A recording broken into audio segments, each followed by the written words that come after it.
नमस्कार किसान साथियों, मैं Maninder Singh farmers welfare hub के चैनल पे आपका बहुत बहुत स्वागत करता हूँ। किसान साथियों, जैसा कि आप जानते हैं पीएम कुसुम योजना के थ्रू काफ़ी सोलर पंप लग रहे हैं और किसान सब्सिडी पे सोलर पंप लगवा तो लेते हैं, लेकिन जब उसकी जो इंस्टॉलमेंट की बात आती है या मोटर की बात आती है तो उनको काफ़ी शंका रहती है किस कंपनी का लगवाएं या कि किन किन बातों का ध्यान रखें। ये किसानों के काफ़ी सवाल रहते हैं, तो इसके बारे में ज़्यादा जानकारी आज हमें देंगे विजय जी। तो विजय जी, बहुत बहुत स्वागत है हमारे चैनल पे। नमस्कार सर। तो कैसे टाटा सोलर पंप जो है किसानों की मदद कर रही है और कैसे उनको किन बातों का ध्यान रखना चाहिए जो सोलर पंप लगा रहे हैं? एक्चुअली जो अभी जो प्रोजेक्ट चल रहा है ये हमारा K3 प्रोजेक्ट है। हाँ जी, हरेडा के थ्रू हाँ जी, प्रधानमंत्री कुसुम योजना जो है हाँ जी, नाबार्ड स्कीम के थ्रू है और इसमें हमें गवर्नमेंट 75% सब्सिडी पे फार्मर्स को भी पंप अवेलेबल्स करा रही है, जो छोटे से ले के बड़े किसानों तक जिनके पास इलेक्ट्रिसिटी कनेक्शन नहीं है, जो अपने एग्जिस्टिंग पंप को डीजल पे चला रहे हैं या उस पर उनका जो डीजल का खर्चा है उसकी कॉस्ट को कम करने के लिए और फार्मर्स को मतलब दिन में भी सुविधा हो, उस चीज़ों के लिए गवर्नमेंट ने ना पीएम कुसुम योजना लेके आई है, प्रधानमंत्री कुसुम योजना। इसके थ्रू हम 3 HP से लेके 10 HP तक के सोलर पंप किसानों को प्रोवाइड करा रहे हैं। तो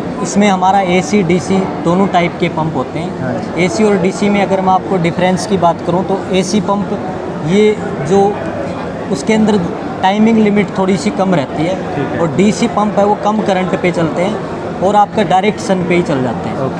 और सबसे उनकी जो मेंटेनेंस परफॉर्मेंस है वो अच्छी रहती है DC वाले की। लेकिन क्या रहता है कि फार्मर्स के पास जिन फार्मर्स के पास इलेक्ट्रिसिटी कनेक्शन नहीं है तो वो सोलर पंप के साथ जा सकते हैं, वो बहुत ही बढ़िया है। उसमें आप 3 HP, 5 HP, 7.5 HP, 10 HP तक के आप पंप सेलेक्ट कर सकते हो अंडर पीएम कुसुम योजना में। तो अभी तक ज़्यादा किसान AC पंप ज़्यादा लगवा रहे हैं या DC लगवा रहे हैं? दोनों ही आते हैं। हम किसान को ये नहीं बोलते कि आप ये लगवाओ ये लगवाओ, उनमें दोनों की परफॉर्मेंस ही बेटर है। अब अगर DC की बात करें तो वो क्या है कि कम करंट पे वो मोटर चल जाती है, वो थोड़ा सा जैसे नॉर्मल AC मोटर 8:30 बजे स्टार्ट हो जाती है तो ये आपकी 8 बजे स्टार्ट हो जाएगी। आपका 4 बजे तक पंप चल रहा है तो DC मोटर है तो वो 4:30 तक चल जाएगा। ये चीज़ें रहती है, बट इसमें ऐसा कोई टेक्निकल डिफरेंस कोई ज़्यादा वो नहीं है। ये कम करंट लेती है इसलिए थोड़ा सा लेट तक चल जाती है, बस यही डिफरेंस है। और इसके लिए पैनल कितने हम चाहिए? सर इसमें 28 पैनल देते हैं, 28 पैनल के साथ 10 HP में। 7.5 HP में हम 20 पैनल प्रोवाइड कराते हैं 340 वाट के। 5 HP में हम 335 वाट के 15 पैनल प्रोवाइड कराते हैं और हम 3 HP के अंदर हमारा 9 पैनल होते हैं 335 वाट के। अगर इसकी मोटर की बात करें तो हम टाटा की मोटर और पंप कंट्रोलर प्रोवाइड कराते हैं इसमें। हमारे जो पैनल हैं उसकी एफिशिएंसी भी बढ़िया होती है, लॉन्ग टर्म तक चलते हैं। उनकी जो पावर कैप कंजप्शन है वो भी बहुत अच्छी है और हम 5 साल की वारंटी भी देते हैं फार्मर्स को। टोल फ्री नंबर पे वारंटी प्रोवाइड कराते हैं। टाटा का जो भी जहाँ भी पंप लगेगा इंस्टॉलेशन होगी वहाँ पे हम टोल फ्री नंबर प्रोवाइड कराते हैं फार्मर्स को, तो वो उस पर 24 आवर्स कभी भी अपनी कंप्लेंट कर सकते हैं। एक जैसे सर्विस की बात करें, अगर किसान का नंबर आ गया तो कितनी देर बाद उनको ये आप इंस्टॉल करा के दे देते हैं? सर अभी क्या है, अभी जो स्कीम है इसके अंदर हम 50,000 पंप पीएम कुसुम में लग चुके हैं हरियाणा में। अभी मार्च एंडिंग तक 50,000 पंप लग जाएंगे। अभी नेक्स्ट बजट में हरियाणा गवर्नमेंट ने और अनाउंसमेंट की है कि 50,000 पंप और देने हैं फार्मर्स को। जो हमारे एग्जिस्टिंग जितने भी ट्यूबवेल्स हैं जो हमारे डीजल पे चल रहे हैं उनको हम सोलर में कन्वर्ट करेंगे। तो अभी ये नई स्कीम आएगी, इसमें 50,000 और भी देने की 50,000 पंप और देगी अभी गवर्नमेंट। तो उसमें हम सरल पोर्टल के थ्रू ऑनलाइन करवाते हैं। सरल जो कि CSC सेंटर हर गांव में है, अवेलेबल है। सर्विस कॉमन सर्विस सेंटर ई-दिशा केंद्र भी जिसे बोल देते हैं, वहाँ पे जाके फार्मर अपना ऑनलाइन करवा सकता है। ऑनलाइन करवा के फार्मर अपना कंपनी का नाम सेलेक्ट करेगा कि मेरे को टाटा सोलर पावर का पंप लेना है, कितने HP का लेना है। उसमें आपको 4 डॉक्यूमेंट देने होते हैं। ज़मीन की फ़र्द देनी होती है, आधार कार्ड देना होता है, फैमिली आईडी की कॉपी देनी होती है, प्लस एक बैंक की पासबुक देनी होती है। 4 डॉक्यूमेंट कंपलसरी है किसी भी एप्लीकेशन को लगाने के लिए। देन उसके बाद एप्लीकेशन पीएम उसके सीएससी सेंटर पे लग जाएगी। उसके बाद क्या है, उसका एक एप्लीकेशन नंबर जनरेट होता है, ठीक है। चालान जनरेट होता है। वो चालान क्या करेगी, हमें वो चालान स्पेसिफिक बैंक में जो डिपार्टमेंट बोलता है उस बैंक में वो चालान हमें जनरेट डिपॉजिट कराना होता है, या फार्मर अपने खुद के अकाउंट से भी आरटीजीएस करवा सकता है उस पर्टिकुलर बैंक अकाउंट में। तो ये बिल्कुल सिंपल प्रोसेस है, कोई भी इसमें वो नहीं है, परेशान होने की ज़रूरत नहीं है। आप सरल, सीधा बोलता हूँ मैं, सरल सेंटर पे जाइए, वहाँ पे जाके आप करवाइए। आजकल फ्रॉड भी बहुत हो रहा है, पीएम कुसुम में जा रहे हो, अलग अलग वेबसाइट आ रही है, लोगों के पास कॉल आ जाती है, धोखाधड़ी काफ़ी।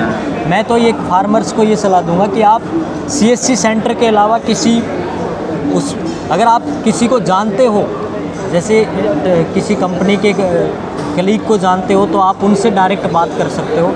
हमारे खुद के भी एरिया में टेक्नीशियन और मार्केटिंग रिप्रेजेंटेटिव घूमते रहते हैं। हम गांव-गांव में कैंपेन करते हैं, वहाँ पे जाके आप अपना एप्लीकेशन सबमिट करा सकते हो। तो ये सारी चीज़ें सर बिल्कुल एक प्रॉपर चैनल के थ्रू ही जाना है, चैनल के थ्रू ही जाना है। बिना चैनल के अगर जाओगे तो उसमें फ्रॉड के चांसेस।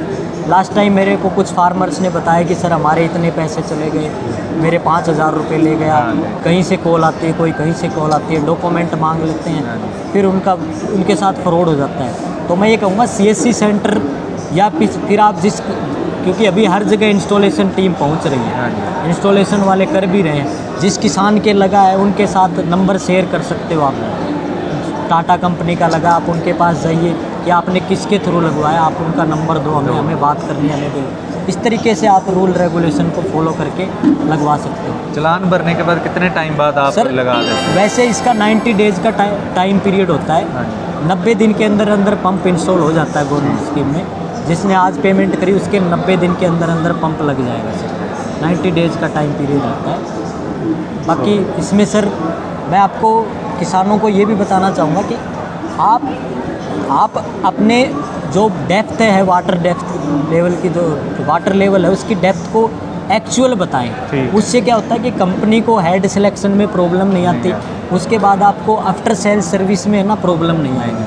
आप बोलेंगे पानी कम निकाल रहा है, क्योंकि फार्मर्स को ये पता नहीं होता है कि ये किस वजह से हो रहा है। कुछ फार्मर्स क्या करते हैं, जिनका बोरवेल है 125 फिट का, वो क्या बोलते हैं ड्राइवरी, और क्या कंपनी एक क्राइटेरिया डिफाइन करती है कि हेड सिलेक्शन है वो डेप्थ के अकॉर्डिंग है।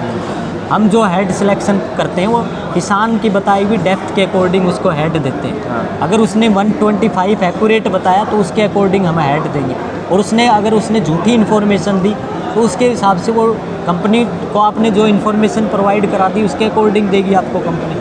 फिर क्या है कि उसमें डेप्थ सिलेक्शन में कंपनी आपको ज़्यादा डेप्थ का हेड दे देगी, थोड़ा तो उसमें पंप की लाइफ कम हो जाएगी। पंप की लाइफ कम हो जाए। दूसरा, इसमें मिट्टी से भी आपको बचाना है। कुछ क्या है कि आप मिट्टी में ये पंप आप उसको मिट्टी में नहीं चलाना है। साफ़ पानी पूरे बोर को साफ़ करने के बाद ही आप इसको अपनी मोटर को डलवाइए, प्रॉपर को बोर को साफ़ करवाइए, उसके बाद आप मोटर डालिए। बहुत अच्छी जानकारी आपने किसान भाइयों को दी, आपका बहुत बहुत धन्यवाद। Thank you sir. सभी किसान साथी वीडियो को आप जाके हमारी वेबसाइट पे भी विजिट कर सकते हैं, टाटा पावर सोलर की। आप उसमें जाके हमें सारी जानकारी हम आपको देंगे 24 आवर्स। और बहुत बहुत धन्यवाद आपका। और किसान साथियों, वीडियो को ज़्यादा से ज़्यादा शेयर ज़रूर करें, ताकि जो दूसरे किसान भी इससे ज़्यादा जानकारी ले सकें। फार्मर्स वेलफेयर हब के चैनल को भी सब्सक्राइब कर लें। धन्यवाद।